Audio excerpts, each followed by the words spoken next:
Good morning. We're going to begin today with some singing.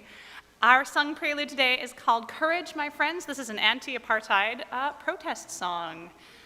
It's an example of what we call a zipper song, which means there would be sort of words that would be inserted into it where courage is, which you'll see shortly behind you.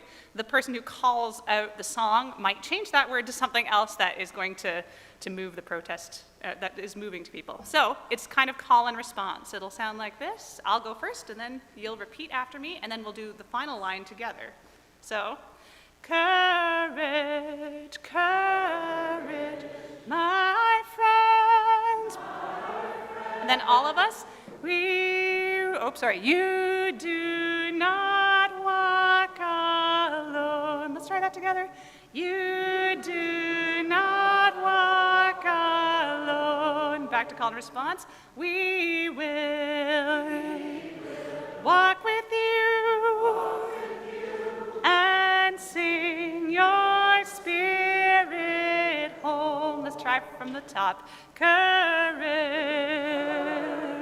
my friends, you do not walk alone.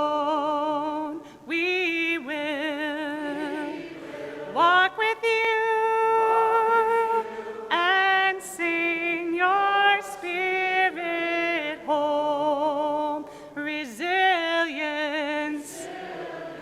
my friends, you do not walk alone. We will walk with you and sing your spirit home. Justice, my friends, you do not walk alone. We will walk with you and sing your spirit home. Thank you.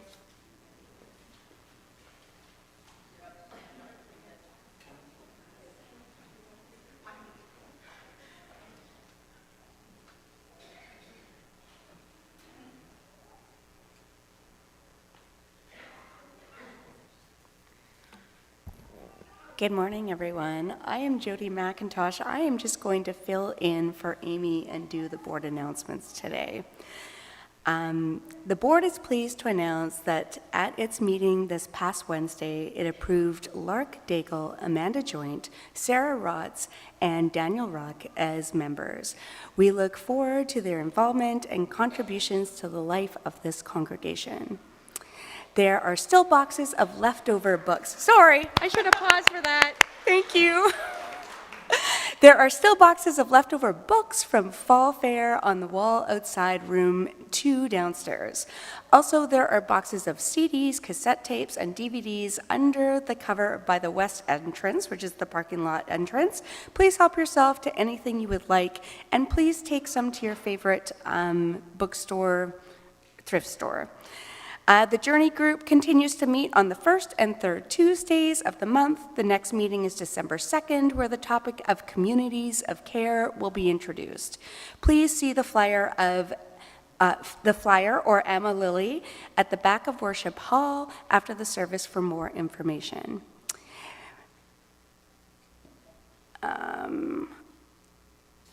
Andrew or Catherine? Okay, they're going to come up and give us some info about the Fall Fair.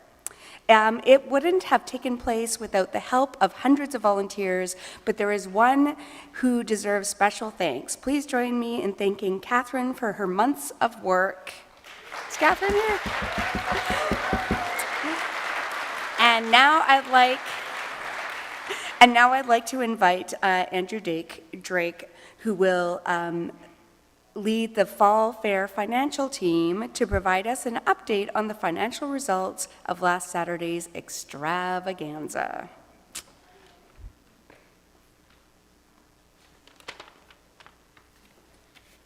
Well, our Fall Fair is very modern. We accept credit, debit, e-transfers, checks, and even cash. This is the first year on record we received no pennies at all, which it's about time because the penny was discontinued 13 years ago. We did receive over 200 nickels and 250 dimes this year. In fact, we have such a nice collection of coin rollers that for nickels we have about, on current trends, 48 years of rolls left for our fall fair. That will take me to about 111 years old. I expect to continue to keep running the fall fair finance, hopefully till that date, because my wife Mariella and I decided recently that dying may be a lifestyle option that's just not right for us. So the cash these days is down now to only 57% of our take. The other methods of collecting money are now 43%. And a lot of people like it that way. In particular, it's good if people don't have enough cash on them. They quite often have another alternative available to keep spending. But it's still, with the cash that was brought in, it took our team of 11 volunteers 2 days to count and deposit all the cash. So I'd like to thank, from my point of view, them in particular, and of course all the volunteers who made Fall Fair a success. Each year, as many of you know, the fanciest items donated that would normally go in the silent auction are pulled aside to be auctioned off in an online auction the following spring. And for the church's books, we like to have everything be based on a calendar year. So I can report today that the extra items from Fall Fair last year that were pulled aside for the spring auction brought in about $3,000 more. So that the credit for that goes to all the volunteers who made last year's Fall Fair a success. And this year we had such a good collection of items donated that the organizers of Silent Auction think we may bring in as much as $10,000 in that auction in the spring. So I'm sure you've all been waiting for the number for this year's Fall Fair. For the Fall Fair itself, so excluding the amount from the spring online auction, and these numbers keep trickling in because expenses keep coming in and income from silent auction keeps coming in. But it looks like it's about $40,000 for this year's Fall Fair.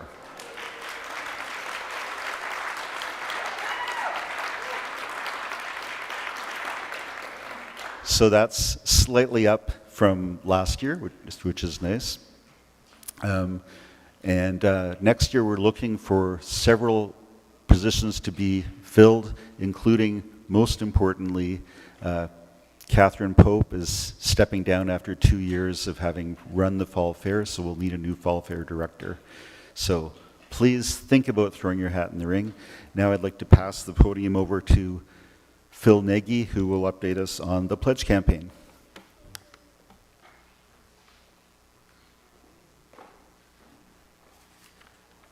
Good morning. First of all, we don't always talk about money. It's just me and Andrew. We're near the end of the pledge campaign. The phone call teams are nearing the end of their work. This is my last time up here asking for pledges. Next week, you get the totals. Our goals are $380,000 from 215 pledges.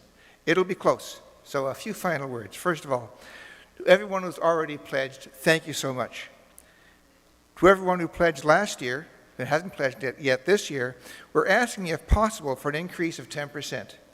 To those who fulfill their pledges with automatic withdrawals, I remind you that you need to take action to increase your pledge. To those who donate every year without pledging, thank you. It is greatly appreciated, but it would make planning easier if we knew in advance how much you intended to donate. Now, to those who are first, or who are new to FirstU, consider making an initial pledge. You'll be in good company. We have 24 pledges from people who did not pledge last year. That's a tremendous increase in our congregational size. At the back of the hall, you'll find a brochure with suggestions for how much is a reasonable pledge. And finally, to all those who plan to pledge later, or soon, or after the Fall Fair, or as soon as I talk to my partner, now is the time. There are pledge forms at the back of the hall, in the EUU, and on the website. And if we pull together, we can do this. Thank you.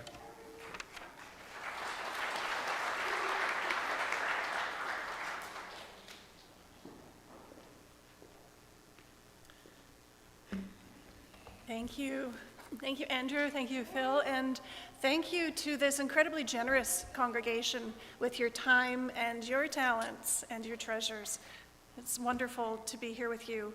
I'm the Reverend Lara Cowtan. My pronouns are she and her, and I'm joined on the chancel this morning by Chris Cormier, who's filling in for Laurie Foster McLeod, and a worship associate in training, Paul. It is good to be here together this morning. If this is your very first time here at the First Unitarian Congregation of Ottawa, you are welcome here.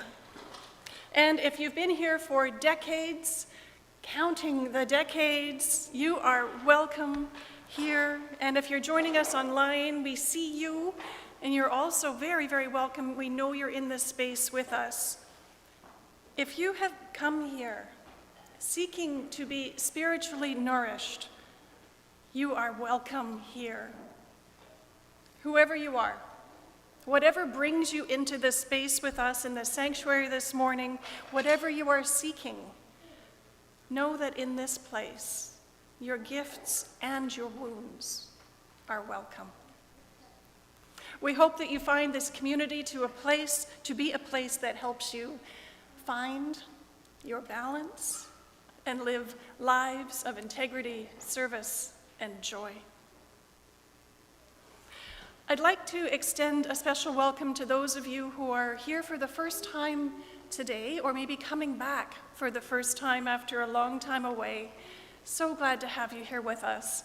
And if you would like to learn more about FirstU, or if you would like us to get in touch with you to see how we can help you to connect, please do fill out a little welcome card. There might be some in the back of your pews or at the welcome tables. Talk to someone, and be sure to join us in Fellowship Hall after the service to meet some really, really friendly and welcoming people, and coffee. Today's service title is Turning Toward One Another. So I would like us to take a moment right now to literally exercise this. For those online, the chat is open. Please take a moment to say hello, greet one another, have conversations as much as the limitations of chat will allow. And for those here, I invite you to take a couple of minutes to rise and turn and greet people. Say hello. Turn towards one another.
That was funny.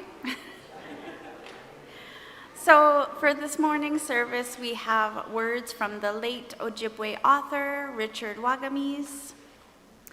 It is love itself that brings us all together, this human family we're a part of, the singular voice that is the accumulation of all voices raised together in praise of all creation, this one heartbeat, this one drum, this one immaculate love that puts us here together so that we could learn its primary teaching.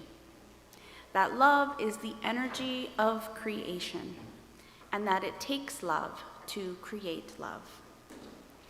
And we're going to have a little helper come and light the chalice. We have Paul's son, Joseph.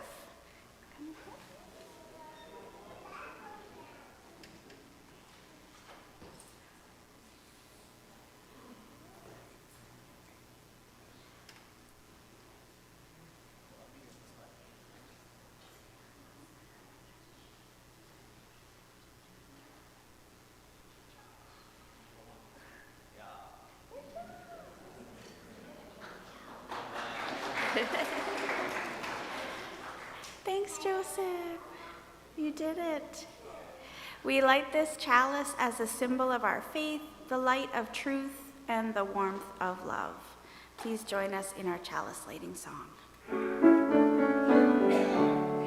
Chalice, chalice, carrying light, every part of single light, of all we find to live each day, with love and truth that lead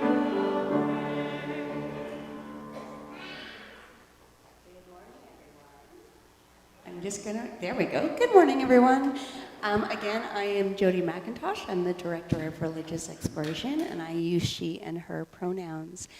So our theme for the month has been ancestors, and we started with our personal ancestors, and then we talked about ancestors from the wars, and we talked about ancestors. We've been talking about ancestors. Now we're circling back to how can we be a good ancestor? We're circling back to the personal.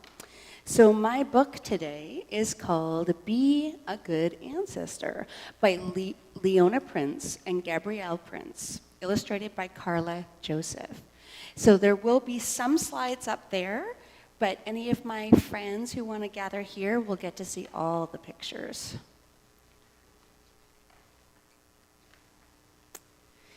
Be a good ancestor with water. Raindrops become puddles, puddles become streams, streams become rivers, and rivers become life. Be a good ancestor with the land. Seeds become seedlings, seedlings become trees, trees become forests, and forests become oxygen. Be a good ancestor with living things that fly. Eggs become hatchlings, hatchlings become fledglings, fledglings become eagles, and eagles become iconic. Be a good ancestor with living things that swim. Eggs become alevins, alevins become fry, fry becomes sockeyes, and sockeyes become nourishment. Be a good ancestor with the living things that walk. Newborns become cubs, cubs become young bears become grizzlies, and grizzlies become balance. Be a good ancestor with your neighbors. Neighbors become friends, and friends become communities, communities become nations, and nations become allies. Be a good ancestor with your thoughts. Thoughts become ideas. Ideas become actions. Actions become movements. And movements become change. Be a good ancestor with your words. Words become expressions, expressions become stories, stories become narratives, and narratives become truth. Be a good ancestor with your feelings. Feelings become compassion. Compassion becomes understanding. Understanding becomes beliefs. And beliefs become values. And be a good ancestor with yourself. Children become adults. Adults become leaders. Leaders become elders. And elders become ancestors. Thank you. We will sing our children on our way now down to our classes.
Each time we gather, we take a moment to celebrate the caring ministry of this congregation.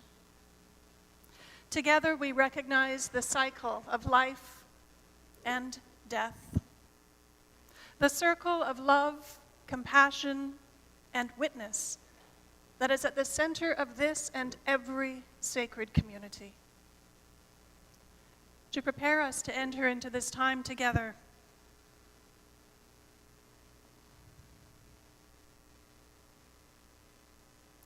let us center our hearts with the sounding of our bowl.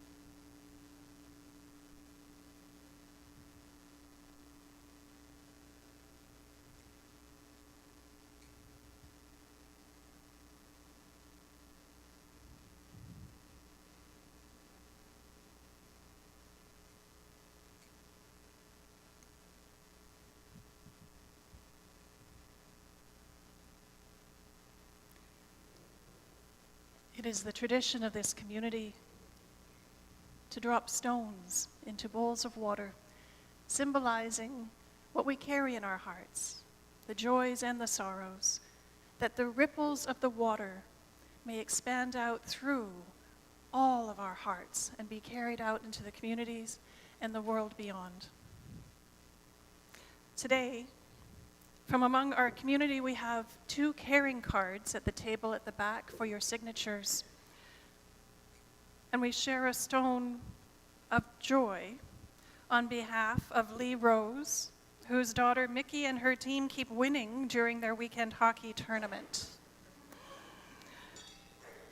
Best wishes to all the women and girls who are chasing victory on the ice this season. And there is a stone and a card of healing and care for Ruel Amdor as he recovers at home from an event of a recent procedure for kidney stones. It's a painful, painful thing. And a stone of grief and support for Roxanne Maritz as she mourns her beloved mom, Sharon Maritz, who passed away November 6th at the age of 92. In Thunder Bay. Also, from among our community, we share a stone of joyous celebration, as I am delighted to report that on Monday, FirstU's board leaders signed the official land donation agreement with the Ontario Aboriginal Housing Authority.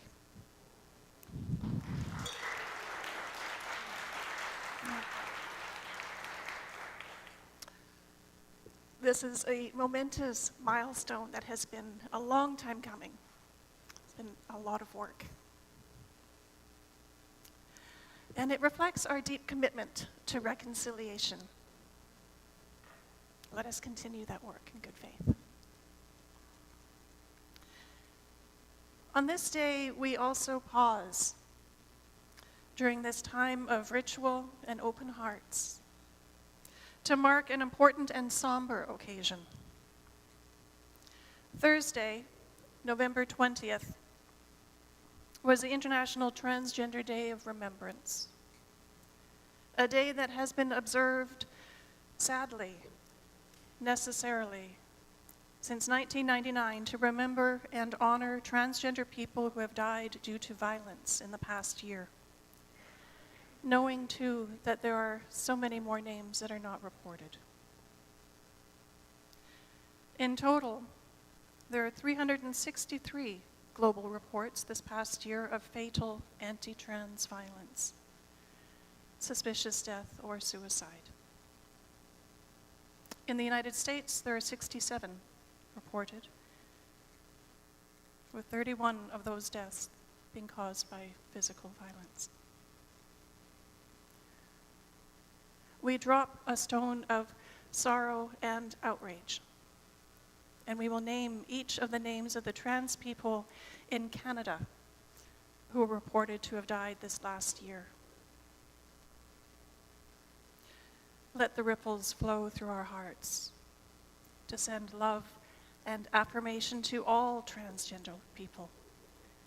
You are seen, you are loved, you are valued, and you are welcome here.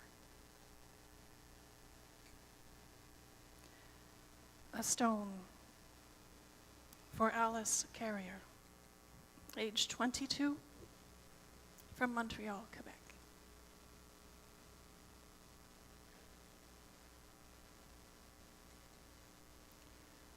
A stone for Kira Salim, age 34, from Vancouver, BC.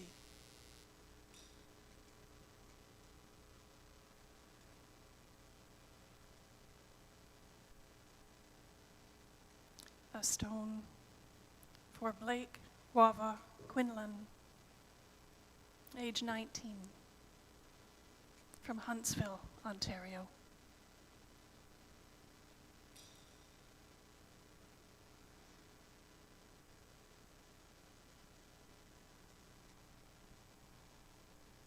A stone for the names we do not know. May they speak in our hearts.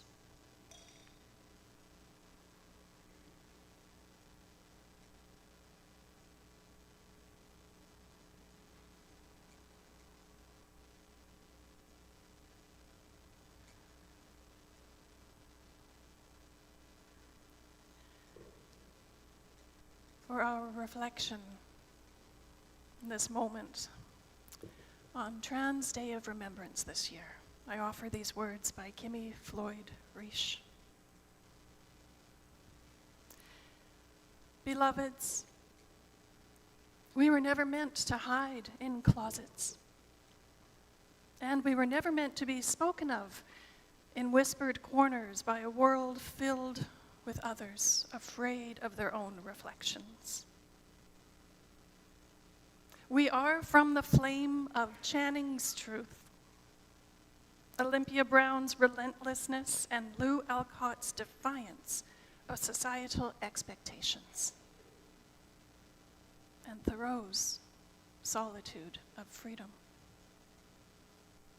Freedom of solitude. We are here, heirs of a theology that says love is love. The soul is not gendered,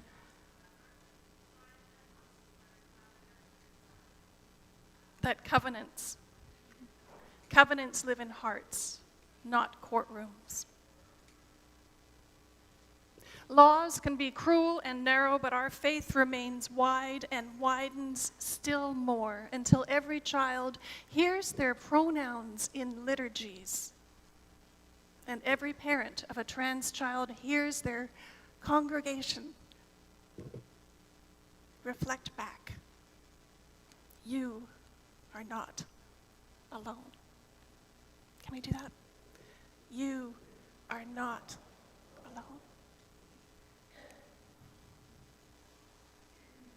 In the face of their fears, we have always been here. From pulpits to picket lines. From the ancestors you called heretics to our kitchen tables, where we sat with chosen families, speaking our truths into becoming real. Today, again, and every day, bless those coming out and those staying in. Bless the drag, bless the transitioning, bless the questioning, bless the kinfolk. Bless our chosen families and bless us, because we have faced ourselves, loved ourselves, seen ourselves being seen. And we declare we are beauty, we are goodness and unicorns with a bit of rainbow and a lot of heart. We were never meant to hide. We were meant to blaze.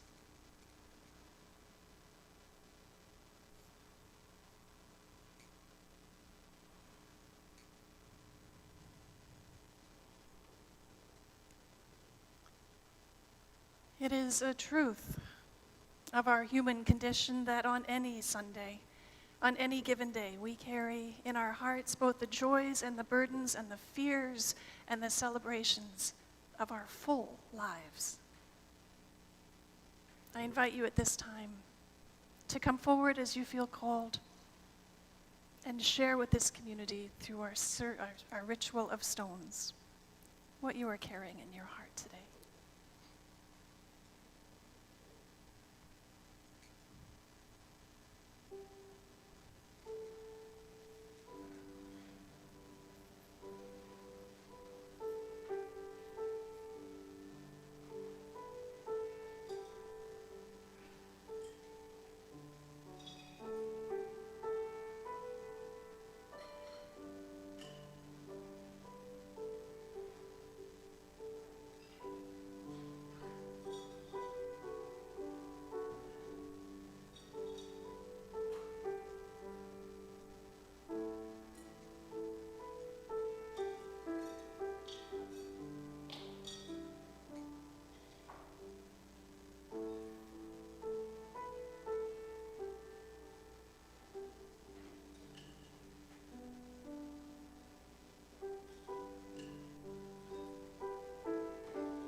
A final stone, as always,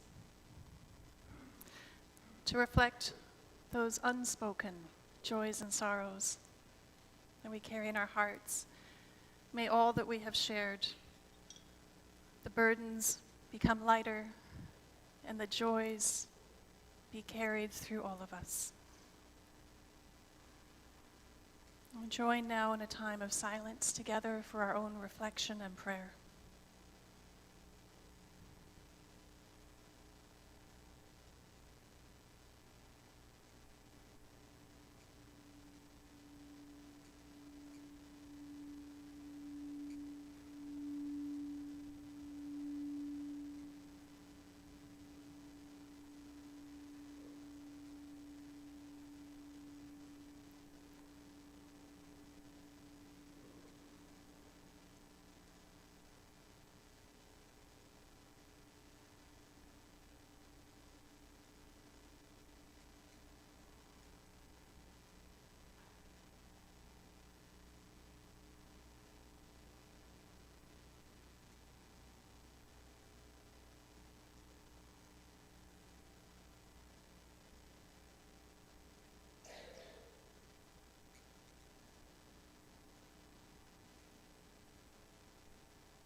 For our choral anthem today, in the spirit of interconnectedness and turning towards one another, we have this piece by Ontario composer Brian Tate, who has this joyful celebration of our connectedness to each other.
That was awesome. Thanks, choir. Will our ushers please start coming forward? Thanks. This congregation has a long history of care, vitality, and bringing people together to move the arc of justice forward. The offerings collected each Sunday help us to live into our values within this congregation and in supporting the many good works beyond our walls. Whether you're here in Worship Hall or anywhere else, we rely on one another to keep this congregation vital and resilient. If you have any questions about how you can give in support of the work of our community, please go to our website or contact our finance manager to find out how to make a donation or to contribute to your annual pledge. If you have a smartphone handy, you can use the QR code on the screen or the back of the order of service to make an online donation. I offer this affirmation of gratitude for the gifts shared today. Let us be grateful when we are able to give, for many do not have that privilege. Let us be grateful for all those who share their gifts, for we are enriched by their giving. And let us be grateful even for our needs, so that we may be held by the generosity of others. Our gifts are freely given and gratefully received. We dedicate these gifts to the work of our larger community of faith, serving human wholeness, caring for each other, the planet, upholding religious freedom, welcoming the stranger, and loving one another. May the work of our hands and the generosity of our hearts be given in gratitude this day. And next we'll go right into our responsive reading. It's in honor of the National Child Day on November 20th, and it's been adapted from the preamble of the United Nations Convention on the Rights of the Child. And so it'll be a call-in and response. On November 20th, Canada marks National Child Day, honoring the rights and well-being of children. Today, we reflect together on the spirit of the UN Conventions on the Rights of the Child, which affirms the dignity and worth of every child. We remember that every child is born with the inherent dignity and equal rights. Got it. The nations of the world have declared that childhood is entitled to special care and protection. Children must be able to grow in safety, surrounded by love, understanding, and encouragement. The convention reminds us that family is the fundamental place for a child's growth and well-being. Families and communities share the responsibility to nurture each child with compassion and respect. For children to flourish, they must be free to develop their gifts and personalities. Every child deserves the chance to learn, to play, to explore, and to become who they are meant to be. The convention calls us toward a world where peace, dignity, tolerance, freedom, equality, and solidarity shape every child's future. We commit ourselves to creating communities where all children can thrive. The nations of the world affirm that no child is to be excluded and no child's right denied. Every child, without exception, is worthy of protection, opportunity, and joy. Recognizing the importance of cooperation among peoples and nations, we pledge to work for a world where children live free from fear and want, held in justice and hope. May our words today guide our actions tomorrow, for the sake of all children and generations yet to come.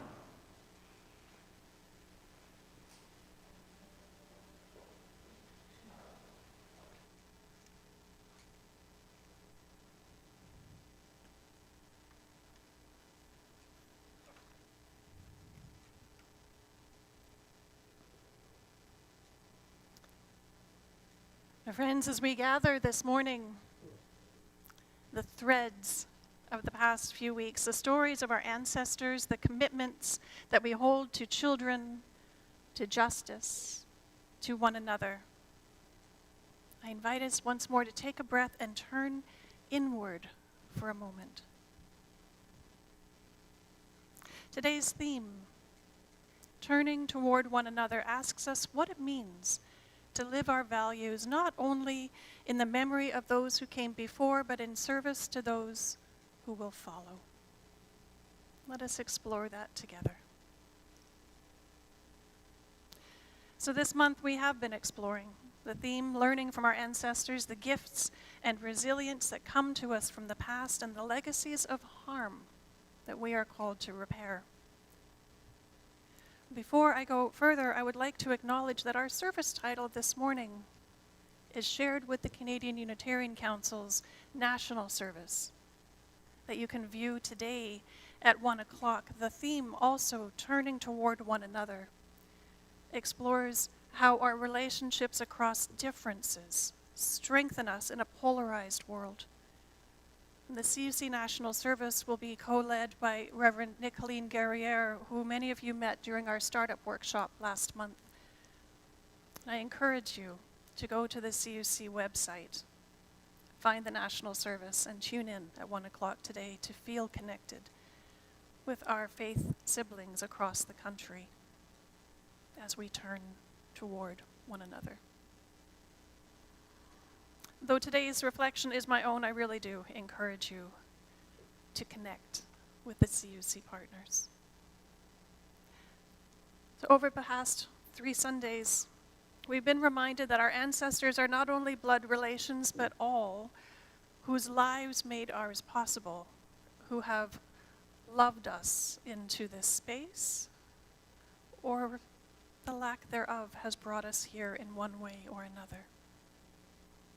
We inherit from our ancestors both courage and injustice. And we are called by our faith and our shared humanity to become good ancestors to those who follow. And this is the work that we engage in here together each week. One of the deep teachings across Indigenous traditions is that our responsibilities, actually, you know what, I'm just going to use the pulpit mic. Our responsibilities extend many generations beyond our own lifetimes.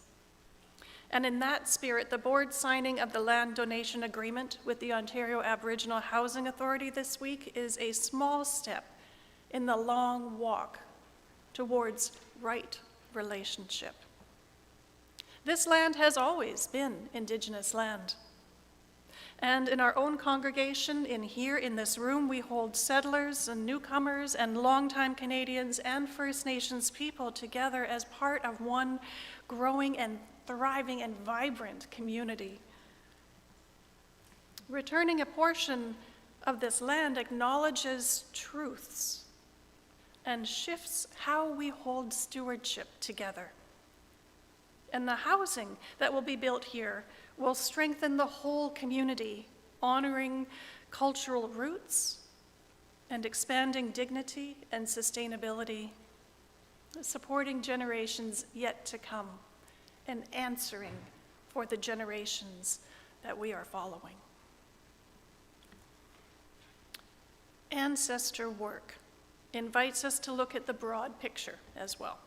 And so this week, as we've discovered, there was National Housing Day, a reminder that safe and stable housing is a basic human right as well as a deeply unmet need here in Ottawa. That is at the core of our plan to create affordable housing on our campus, to use what we have to meet the urgent need that the community has. We're trying to live into our values and the hope that future generations will inherit a more equitable and compassionate community on this land and in the larger world. And this week also held National Child Day. Grounded in the UN Convention on the Rights of the Child, our responsive reading reminded us that every child, every single child, is born with inherent dignity and a right to safety and love and education and belonging and the freedom to grow into the fullness of who they are. There's work to do. If we aspire to be good ancestors, then honoring the rights and thriving of all children, and not just the children closest to us, but those who are in refugee camps, those who hunger in our cities, that becomes fundamental to our spiritual practice and how we live our faith aloud and alive in the world. The United Nations Sustainable Development Goals echo these commitments: gender equality, quality education, reduced inequalities and sustainable communities, and peace and justice around the world for all. Doesn't that sound beautiful? Yeah. So, that's the thing about goals. But it's good to have them. We need them. We can work towards them together. These goals give shape to the kind of world that our descendants might one day thank us for. And lying heavy on our hearts this week is the tenderness of the Transgender Day of Remembrance. In our Stones ritual, we held the names of the transgender people in Canada whose lives were taken this year and remembered also the hundreds more globally. And as the poem I read reminded us, our calling is not only to mourn, but to turn toward the living with courage and love. To be good ancestors to transgender and gender diverse people means turning toward the joy of the living, the humanity, their leadership. It means building communities where trans children grow up safe and affirmed, and where adults live openly without fear. It means choosing justice and compassion, even when, especially when, the wider culture leans towards fear. And in doing so, we step into the lineage of ancestors who have widened the circle of love for us rather than narrowing it. We become good ancestors. At the heart of today's theme is a simple truth. We cannot become good ancestors alone. We do this work in community. We turn towards one another in grief and in joy. And we turn towards one another in the difficult conversations around reconciliation and equity and climate and justice. And we turn towards one another when the world feels overwhelming and we need to remember who we are and what we can do together. Turning towards one another means choosing connection over isolation, showing up, courage over comfort, compassion over indifference, and the long view over short-term ease. And every time we choose to turn toward, even in small ways, we strengthen the future our descendants will inherit. Many of us will never know the full impact of our choices, those we're proud of and those we're less than. And we will not meet the generations who will walk upon the land that we steward now, or grow within the systems that we are working to repair. We will not meet the children around the world whose lives are shaped by the policies and commitments that we help to shape today. But they will know us. Not by name, perhaps, but by our legacy. That legacy that is shaped by how we turn toward one another, the people of this moment. We are part of a sacred lineage of responsibility called by love, shaped by justice, and accountable to the generations. And we discover our truest selves when we turn toward one another. So I invite you to imagine, what would it mean this week to turn a little more toward love? To turn towards the vulnerable rather than away. To turn toward justice, toward reconciliation, toward the children whose futures depend on the choices we make this week. What would it mean to show up even one step more boldly as the ancestor that you hope to become, that you would like to be remembered as? Every one of us is already an ancestor in someone's story, how we have shaped their world. The question is, what kind? My friends, may we choose together today to be ancestors of courage, of compassion, of justice, and of joy. Ancestors who helped to bend the arc of the universe just a little bit more toward love. Ancestors who turn towards one another until that turning becomes the way that the world itself turns.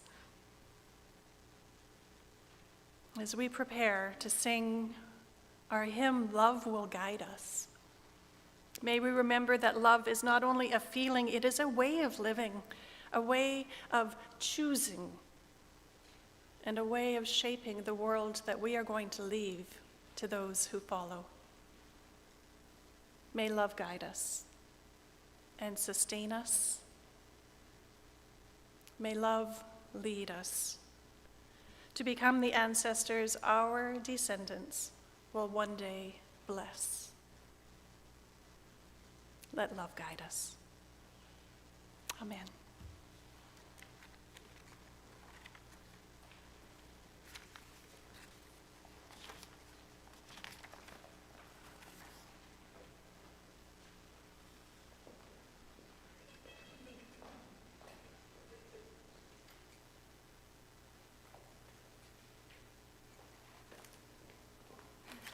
Our hymn today, as Reverend Lara has said, will be number 131 in our gray hymnals, Love Will Guide Us. So please rise in body or spirit and join our voices together in song.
Hello, hello.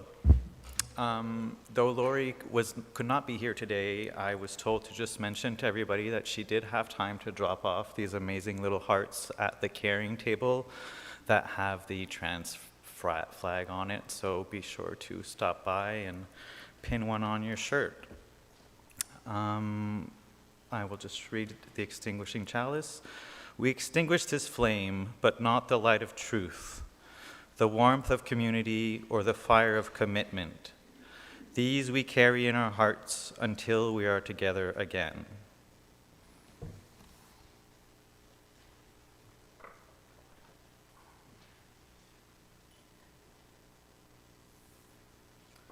I'll invite you to please rise again in body and spirit and join us in the singing of our closing hymn, Spirit of Life.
Richard Wagamese, whose words opened our service, teaches that love is the energy of creation, one heartbeat holding us together. As we go from this place, may that heartbeat echo in yours, to honor the children among us, to walk gently on this land, and to live in ways that bless the generations yet to come. Go in peace, go in courage, go in the steady rhythm of that great love until we gather again. Blessed be.